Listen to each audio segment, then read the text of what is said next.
right here, 200 yards straight out in front of me. This week on Kentucky Afield.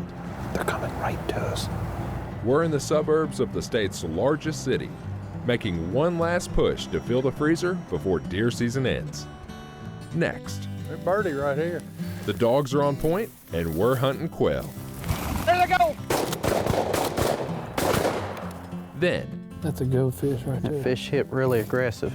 the wintertime is one of the best times to fish for crappie, and that's exactly what we're doing. That's the way to start it out. Right there. It's all next on Kentucky Afield. Such a pretty fish. Beautiful. This pond is plumb floated with frogs. They're everywhere in here.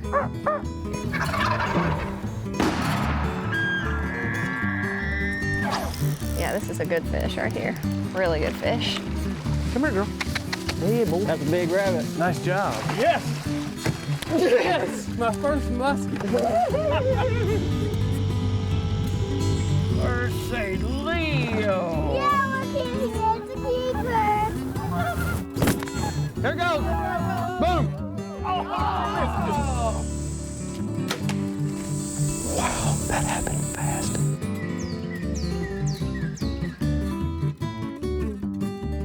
Hello, and welcome to Kentucky Afield. I'm your host, Chad Miles. Join us as we journey the Commonwealth in search of outdoor adventure. Hey, if you have some freezer space left, you have till Monday, January 20th to get out and try to get you a deer using your archery equipment. And that's exactly what we tried to do.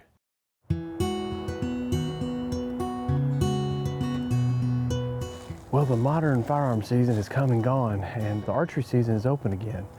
I've spent a little bit of time in a deer stand this year and passed on some deer, passed on several bucks that I wouldn't say are big bucks, but a decent quality deer.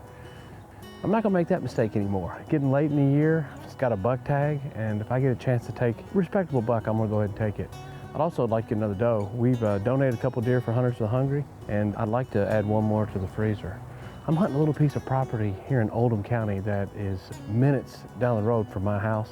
It's one of those places that I always like to have that if you only got a couple hours, you don't have a long time to set, it's a good opportunity to get in the woods and still have a chance to take some deer. So, brought the bow. I have not fired an arrow through this bow yet this year, and it's eating at me. So I've shot it again today, got it ready, and hopefully, if a deer comes in, be able to make a good shot and put some venison in the freezer.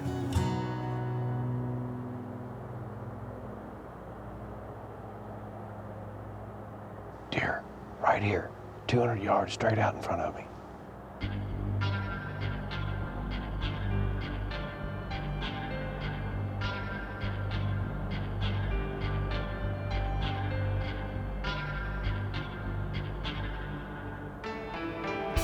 We haven't been in the stand but about 30 minutes, and I see two does. They're about 200 yards away.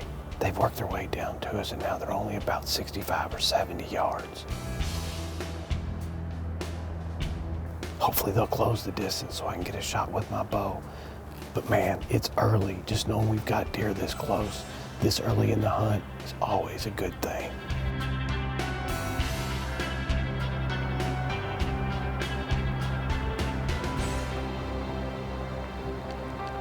Well, these deer didn't get in range yet, but there's not a lot of ground for them to go to that way.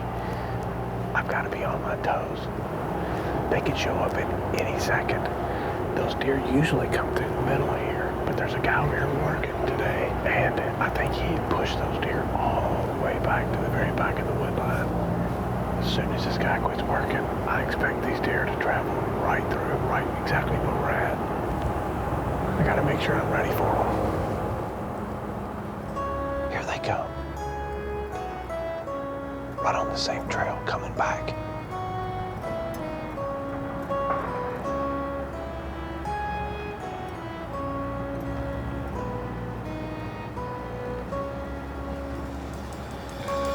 They're coming right to us.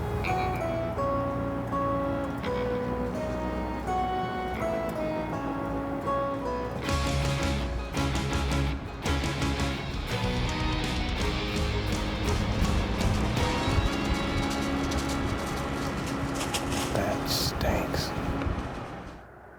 They're coming back. Here they come.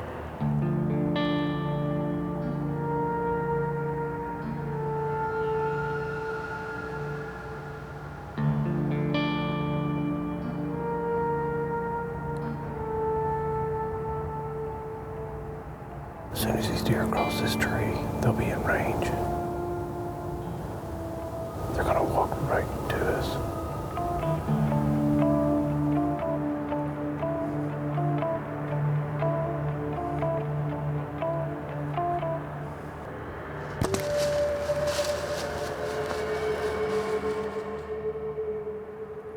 All right, deer down. Let's get down and check her out. Tonight was a very bizarre hunt. We had a situation where we sat in the stand maybe 15 minutes, look up, here come two does. It didn't come up the normal trail that they do. They actually walked around us and they were avoiding that construction. We knew they were in some short woods and we thought there's a really good chance these deer are gonna ultimately come right back by us. Hour passes, I look over and they were walking right to us. The dog that's in the property owner's dog pen somehow gets out and runs these deer back in the short corner again. Lo and behold, right at dark, these deer come slipping back by, trying to get through, and this deer got too close. A perfect shot for me with a bow and arrow is 15 to 35 yards. This deer is closer to 6. It's a big, nice, healthy doe, and I'm looking forward to topping off the freezer.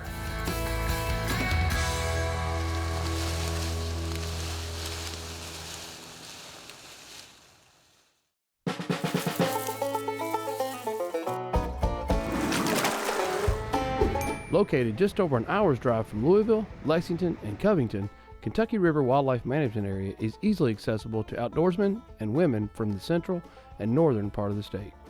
This WMA is relatively new, with its first 522-acre tract being purchased in 1992 and the most recent one added in 2014. Kentucky River WMA has a combined total of 3,643 acres on 6 different tracts of land that cover both Henry and Owen counties. A wide variety of habitats are present, from riverbanks, bottomland sloughs and fields, to upland fields and forest. Not all tracts adjoin, which means users must pay close attention to property lines and access points. Kentucky River WMA offers a variety of hunting and fishing opportunities. Deer, turkey, upland game, and waterfowl are plentiful. When it comes to fishing, most of the tracts offer access to the Kentucky River. Also, Benjiakinman Lake has a great reputation for producing solid size and numbers of bass, plus several other smaller ponds are nearby. The lakes are open under statewide regulations for fishing, but anglers must also follow additional rules posted at each lake. If you're into wildlife watching, you may also see muskrats, otters, beavers, turtles, herons, egrets, and even bald eagles, and there are a myriad of songbirds and small mammals along the riverbanks. The sloughs and adjoining crop fields provide opportunities for waterfowl, small game, and upland bird hunters. Several fields are prepared for public dove hunts each year, which numerous hunters enjoy in early September. Early fall also brings fox squirrels out of the timber to look for corn and sunflower seeds in the crop fields. Later in the fall, these same fields provide many opportunities to flush a covey of quail or maybe jump a rabbit. Each track on this WMA has 1 or 2 parking areas, and access is limited to foot traffic, with the exception of the Welch track, Hardin Bottoms. This track offers mobility impaired access to permit holders. Remember that public hunting area users must abide by the Kentucky hunting, trapping, and fishing regulations. For more information about this WMA, maps of the tracks, or the latest regulations, please visit our website at fw.ky.gov or call 1-800-858-1549. You hear old-timers talking about how great quail hunting used to be in the state of Kentucky, and it still can be. You just need to find someone who manages their property for small game.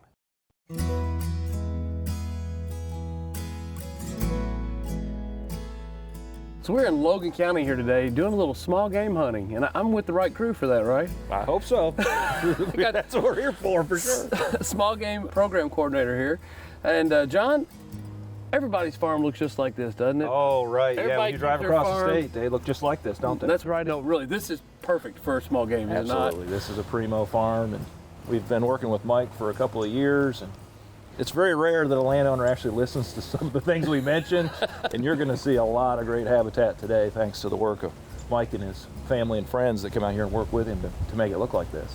So Mike, tell me a little bit about your piece of property you got here. Obviously it looks like it was built for small game, but you told me you're mainly a deer and turkey guy. I am. I do enjoy seeing the quail, seeing the small game, but when we started out with it, it was mostly deer and turkeys, but found out that what you do bleeds over into the small game too. Hopefully it seems to be working. We'll see. We also have Zach Danks, and Zach, you're the turkey program coordinator as well as grouse. When you put out plots like this and you let the CRP grow up for small game, what's your turkey population going to be like as well? You'd be doing the best you could do to help that local population, and anything you can do. Quail management is turkey brood management, and if you want more turkeys, you got to have more baby turkeys, and this cover for nesting and brood rearing it's vital. Let's go meet the dogs and load up. What do you think? Let's do it. All right, Let's do it. Let's go.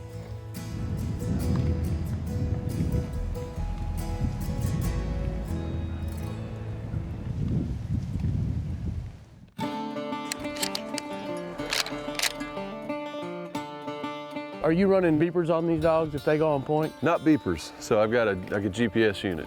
It tells me when they stop, when they go on point. So there'll be times when they stop that I can't tell if they're stopped to use a bathroom or if they're actually pointing. I got you. But I'll have to be watching it and tell you. It's so thick, I was wanting to see how you knew when one was on point. Yep. So I didn't realize you had GPS on them. I run bells usually, but I've only got one bell now, so between the bells and the GPS. The beeper is handy. I have one on her, so we can use it if we need to. Okay. Oh, look at this nice ragweed strip. This is your food source, mixed in with the cover. Hey, John, look for May up there, 52 yards from me. It's just saying she stopped, right to your left. What you got, man? What you got, girl? What you got? Raina, too. One of them, May broke, it looks like. 33 to blue.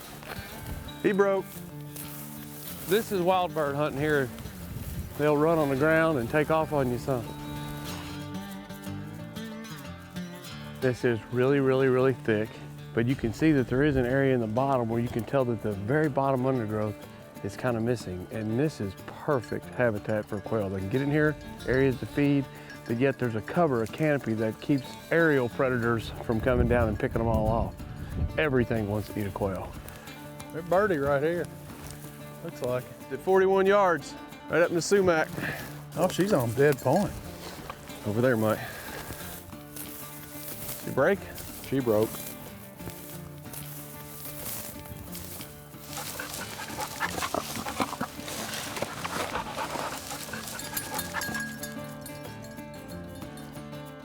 Man, this is pretty prime right through here. Yeah, it looks perfect.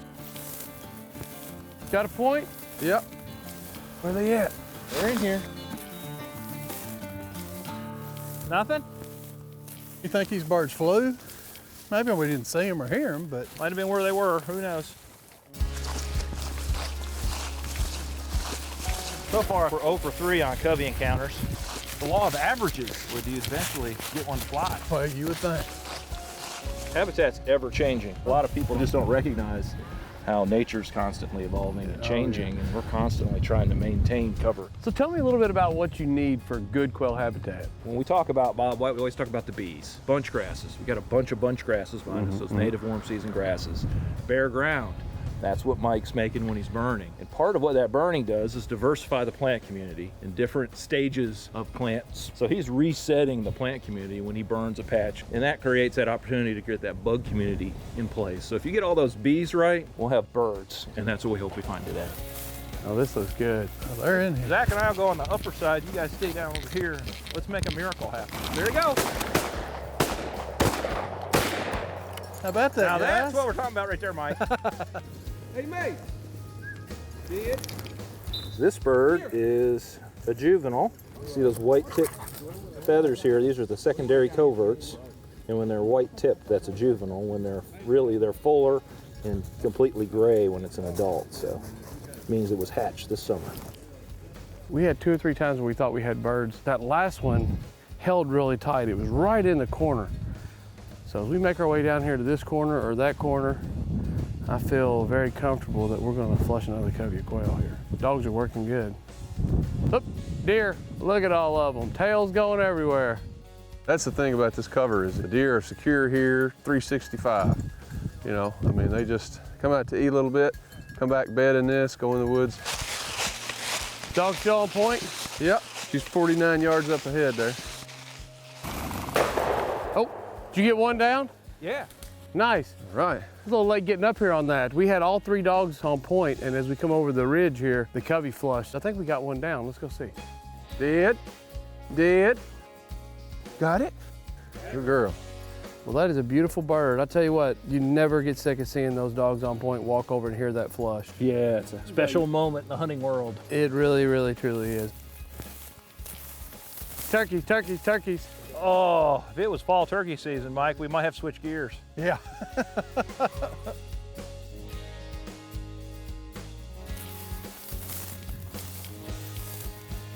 Uh-oh, we got a point here.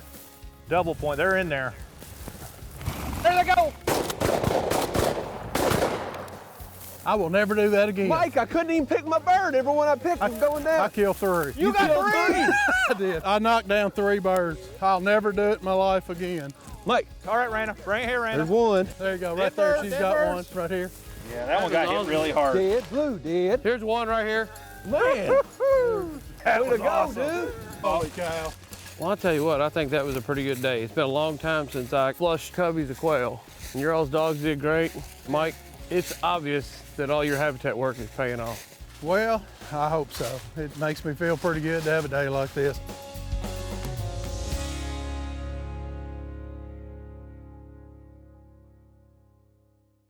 Anglers who love to crappie fish here in Kentucky know that January can be a very productive month, and I'm getting some great reports. Hey Chris, how you doing? Chad, doing well. How are you, sir? I am doing good. Good. What a nice day for January. Oh, beautiful day. Beautiful. First time I met you, we were at Cave Run Lake. We were putting habitat in the lake, and you were out there representing some crappie folks to make sure that the habitat was in good spots for crappie fishing. And today we're on Green River, and you told me this is a lake you like to fish quite a bit. Absolutely. My dad and I, we fish a lot of tournaments, and we fish tournaments down here on Green River Lake, and it's just a wonderful lake. It seems like you can catch them a variety of ways, whether it be spider rigging or single pole jigging or trolling cranks, just a variety of ways to catch them. So. And we're not exactly sure how we're going to catch them today because, man, we've been getting a lot of rain. It's been a big change. This is more like, instead of Green River, it's more like the Brown River. It's the Brown River. I think we'll be okay. We may manage to find some fish today. Well, let's get started. I look forward to it. All right.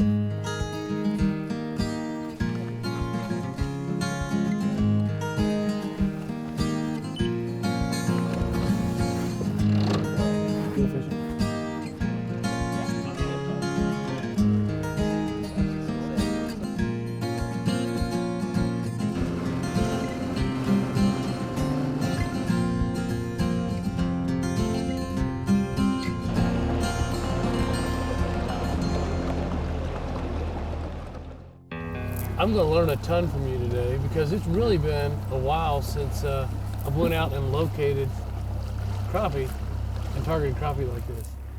Yeah, and we're kind of, this is a real life scenario. We come down here today expecting to fish something we fished earlier in the week and caught fish on. The water conditions were not ideal for that. It had turned muddy on us in the last couple of days, and now we're just, we're on a search to find fish. That's what makes it fun a little bit. There's a little bit of hunting involved in fishing. It's locate the fish and what are they going to bite on. That's the key. Yes, sir. Let's see if we can do that. Let's do it. Chad, what's been really the best color for us in the last few trips that we've made has been this green and chartreuse. It's it's a little jig made by Crappie Magnet. Leland's Lures produces this. This jig head is called a double cross jig head, and you'll see it's got barbs offset on both sides. I just kind of thread that up there on the jig.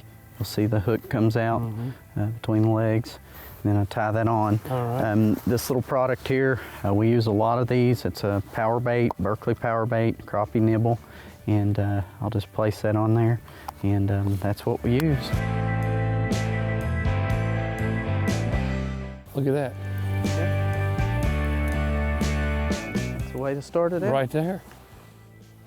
Nice little Green River crappie. Pushing 9.5 probably. All It's right. a keeper on Green River. Now let's talk about size and creel limits here on Green River. Okay. Green River Lake, it's a 9-inch size limit and 30 per person, 60 possession. A little over 10 inches. A little over 10. 10 1/4. There now, that's a good fish. Yeah. Oh wow, that is the best one of the day right there. He'll go 11, maybe 11 and a quarter. It's a pretty fish. That's a good fish right there. That fish hit really aggressive. Don't take many that size to make a sandwich or a fish taco, does it?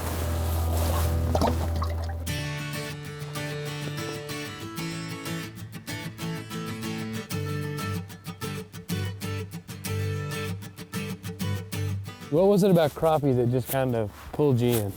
That right there, Chad. Yeah. That's a good one too. That is what pulls me into crappie fishing.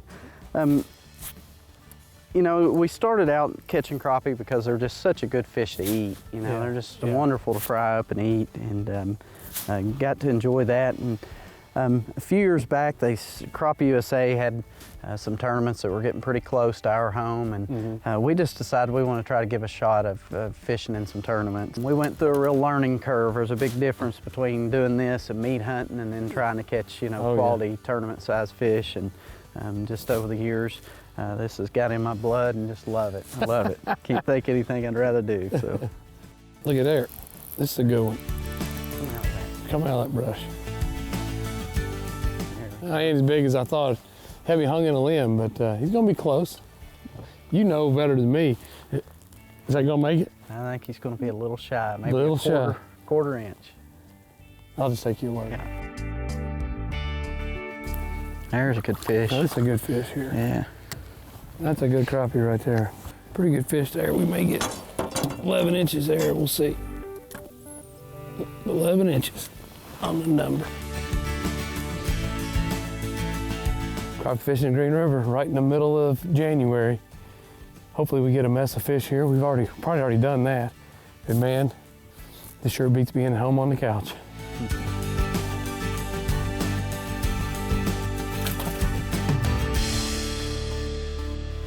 From the eastern mountains to out west, and the weather and the opportunities for lakes and the Daniel Boone National Forest, and I mean, you put it all together, we're pretty blessed. Yes, sir. Such a wide variety of opportunities for fishing and hunting, and just whatever your fancy is. Oh yeah, there we go. There we go, good fish. That's a nice one. Pretty fish, Chad. The iridescence of the purples and blues in their back, it's just so pretty. What a bite. Now that's a good one. Yeah, there's a good crappie. That's a good fish right there.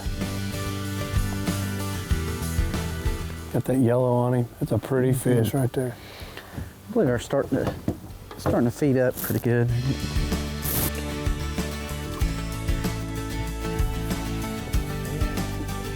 That's where it's at. Fish will tell you where it's at, won't they? They'll tell you where the brush is. Look how pretty these are. Pretty fish. Love catching them. Almost as much as I love eating them. Chad, I really enjoy this time of year to get out. You know, it's fun to catch them any time of year, but when you catch them in the wintertime, it just seems like such a bonus. Oh, it definitely is. Yeah. We've seen one or two boats all day. The conditions could not have been more enjoyable. I would rather put on one layer of thermals and a heavy jacket, come out here and fish, and be really, really comfortable than come out here wearing shorts and a t-shirt and flip-flops and sweating the whole Yeah, time. I'm burning up. And the fishing's better. Yeah.